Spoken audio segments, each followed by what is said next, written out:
अपना आप ही देखते रहते थे। घर चाहे ना देखना बुरी बात नहीं, लेकिन सिर्फ अपना आप ही देखते रहना और हर वक्त देखते रहना, खुदा मुझे ऐसी खुदाई ना दे कि अपने सिवा कुछ दिखाई ना दे। ये भी कोई इतना ठीक मसला नहीं। आप गौर फरमाए, क्या अर्ज करना चाहता हूं आपकी खिदमत में मेरे अजीज। एक तो अगर मैं बड़ी समझदारी से और बड़े गौर से और बड़ी तवज्जो से आपको ये बात समझाना चाहता हूं कि अगर हुजूर से प्यार करोगे ना, तो ये जितनी दौलतों की और शोहरतों की मोहब्बत दिल में आती है, ये खुद ब खुद निकल जाएगी, खुद ब खुद निकल जाएगी, आसानी हो जाएगी, जीना आसान हो जाए। दूसरी बात आपकी खिदमत में अर्ज करूं, हम ना ताज़ा दम नहीं रहते, हम परेशान रहते हैं, हम बोर होते हैं, हमारी तबीयतें बाज़ोकात जल्दबाजी करती हैं, हम बाज़ोकात उलझ जाते हैं, करार तलाश करते हैं।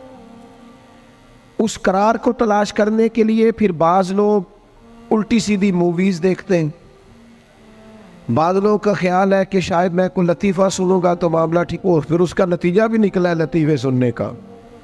अब लतीफ़े सुनाना भी इतना बड़ा काम हो गया है कि मौलवी है पगड़ी दाढ़ी वाला, लेकिन उसके नाम के नीचे लिखा फ़नी मौलवी।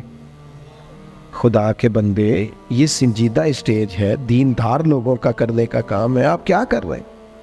मौलवी भी फनी होता है, 6 मानादार, कि हमारा मिजाज था हर चीज शुगल मेला, हर चीज हंसना उलझना। मेरे अजीज, हम चूंकि सुकून चाहते थे, कुछ ने इधर उधर की मूवी देख ली, कुछ ने हंस लिया, कुछ सैर को चले गए, कुछ का ख्याल था खाने खा लेंगे तो सुकून आ जाएगा। याद रखना, इन चीज़ों में सुकून नहीं है, इनमें तो आप उलझते जाएंगे। मजीद तो सुकून कहाँ है, करार कहाँ है? आप कभी सहाबा की जिंदगियां देखें ना, हालात जिस तरह के भी थे ना, उनको जो सुकून मिलता था वो रुखे मुस्तफ़ा से मिलता था। उनकी तबीयत पूरी लग गई थी कि हुजूर अलैहिस्सलाम की जो यादें हैं वो दिल को ताज़ा करती। उनका ख्याल था कि बाहर अगर किसी चीज़ का नाम है तो वो जिक्र मुस्तफ़ा है, याद मुस्तफ़ा है और दीदार मुस्तफ़ा है। आला हजरत मुफ्ती हैं, फतवा देते हैं। आला हजरत मुफस्सिर कुरान है, कंजुल ईमान बजाते खुद एक तफसीर है, तर्जुमा ही तफसीरी है। आला हजरत मुहद्दिस हैं, वो जब अहादीस मुबारका का हवाला देते हैं तो यूँ लगता है कि जैसे बड़ी गहरी नज़र है इनकी, रावियान हदीस पर भी, उसूल पर भी, और हाफजा भी मजबूत है हिफ्ज़ हदीस के लिहाज, सारी चीज़ें उनके पास थी। लेकिन वो पता क्या कहते थे? कहते थे ये जो मेरा दिल चमकदार है ना, और ये जो मेरी तबीयत हल्की फुल्की है, उसकी वजह ये है कि उनकी महक ने दिल के गुंजे खिला दिए।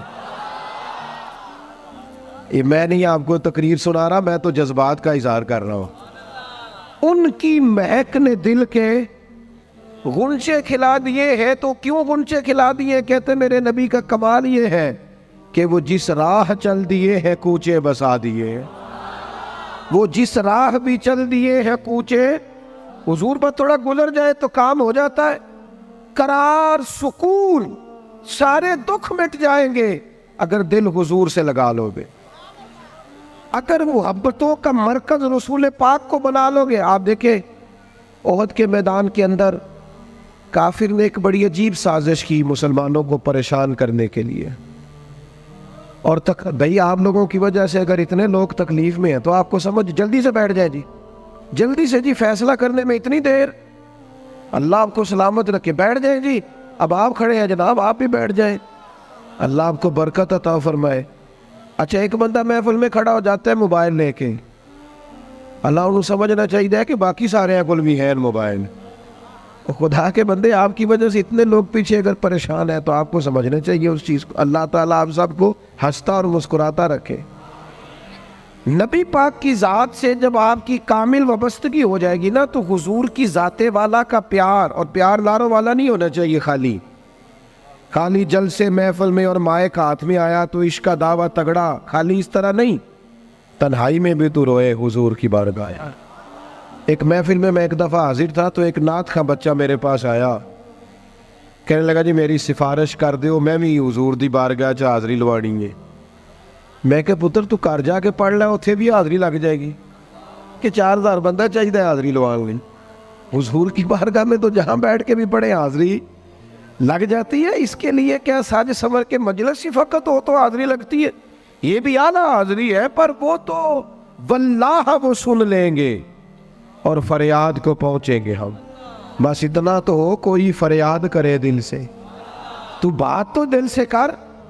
आपकी जब कामिल वाबस्तगी हुजूर से हो जाएगी ना, तो ये गुर्बतों का डर, ये परेशानियाँ, ये आजमाइशें, एक जगह रोना नहीं रोया हज़रत बिलाल ने कभी अपनी गरीबी का, एक जगह परेशान नहीं हुए कभी हज़रत सलमान फ़ारसी के मैं परदेसी हूँ, एक जगह भी कभी जनाब सुहैबी रोमी को तकलीफ़ नहीं हुई। क्यों भला? इसलिए कि हुजूर की मोहब्बत ऐसी दवा है जो हर बीमारी से शिफा अता कर देती। ओहद के मैदान में काफिरों ने एक चाल चली थी। उनको पता था कि कौन सी बात मुसलमानों को ज़्यादा परेशान कर सकती है। उन्होंने एक अफवाह फैला दी थी कि माज़अल्लाह हुजूर को शहीद कर दिया गया। उसकी वजह से शदीद परेशान हुए सहाबा, और जंग के जो नतायज बरअक्स आए उसकी बड़ी वजह यह अफवाह भी बनी। अब सहाबा बड़े परेशान थे, हुजूर शहीद हो गए। कुछ लोग ना मैदान उहद से जब वापिस आ रहे थे ना, जंग ख़त्म होने के बाद, एक खातून जा रही थी मैदान जंग की जानिब। औरतें अपने मिजाज के लिहाज से कमज़ोर होती है कल्बी तौर पर, और बड़ी खूबसूरत बात लिखी है उलमा ने, कहते हैं औरत के दिल में दर्द ज़्यादा होता है ना, प्यार ज़्यादा होता है, और ये जो वो कमज़ोर वाक़या हुआ इसे ऐब ना समझो। इसीलिए तो अल्लाह ने बच्चे को पालने का ज़िम्मा उसका लगाया है कि वो शफ़क़त ज़्यादा रखती है, मोहब्बत ज़्यादा रखती है, दर्द दिल ज़्यादा रखती। इसलिए जिस दर्द से वो बच्चे को पाल लेती है ना। मेरा बेटा एक दिन घर में कुछ पका हुआ था, उसकी अम्मा कहने लगी खाना खाओ, कहता मैं नहीं खाना। ओदी अम्मा कहती मैं बड़ा जोर लाया, बड़ी मेहनत की, बड़ी गर्मी च पकाया, अज तो यही खाना पैना है। कहने लगा मैं नहीं खाना, मैं आराम से खाना खा रहा हूँ। अब वो माँ बेटा बहस कर रहे हैं। थोड़ी देर गुजर गई तो मैनू कहती तुसी क्यों नहीं बोलते? मैं क्या मैनू पता है किन्ने जितना है, थोड़ी देर बाद खलो जाओ, मैनू पता है किन्ने जितना है। वो बच्चा उठ के अंदर चला गया, कहने लगा मैं नहीं खाता, तुसी खाओ। वो फिर 5 मिनट लगे तो वो पकाना शुरू करता जो बच्चा कह रहा है। तो मैं क्या मैंने तो पता है ना इसका नतीजा की है, तो इस बहस में जाने की ज़रूरत है। इसलिए कि माँ औलाद के सामने हमेशा ही हार जाती है। वो औलाद के सामने जीत सकती, वो नहीं जीत सकती ना। शफकत ऐसी है। औरतें मिजाज के लिहाज से अल्लाह ताला ने नरमी दी होती, इसको ऐब ना जाना जाए, ये अल्लाह ताला ने उन्हें वदियत की है चीज़। तो खातून जा रही है मैदान उहद की जानिब, वहाँ से सहाबा आ रहे। तो खातून पूछती है सहाबा से हुजूर का क्या हाल है? तो एक सहाबी अपने लहजे में गोया कहने लगे खबर मुश्किल है, पर तुझे सुनानी भी ज़रूरी है। इस जंग में तेरे भाई का इंतकाल हो गया है। बहन के लिए इससे बड़ी भी कोई खबर होगी कि भाई का इंतकाल हो गया? वो खातून ने ये खबर सुनी, इन्ना लिल्लाहि व इन्ना इलैहि राजिऊन पढ़ा, आगे गुजर गई।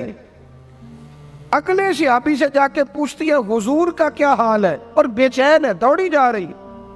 ये मेरी बात को समझे आप। किसी एक जगह जब आपकी मोहब्बत का गलबा होता है तो फिर बाज गम लगते ही नहीं। आपकी कैफियत ही और होती है जिंदगी गुजारने में। आगे बढ़ी, एक और से आबी मिले, उनसे पूछती है हुजूर का क्या हाल है? तो कहने लगे मेरे पास तेरे लिए एक बड़ी सख्त खबर है, तेरे शौहर का इंतकाल हो गया। उसने थोड़ी देर के लिए खामोशी इख्तियार की, अल्लाह की रज़ा पे राज़ी रहने के कलिमात अदा की और आगे बढ़ी। एक और शख्स से सवाल, ये ज़रा सोचते जाना, ये खबरें अगर अचानक मिले, भाई चला गया है, बाप चला गया है, इसको सोचना, अपने ऊपर तारी करना, खुदा ना करे ऐसा हो। पर जब खबर मिले तो कैफियत क्या होती है।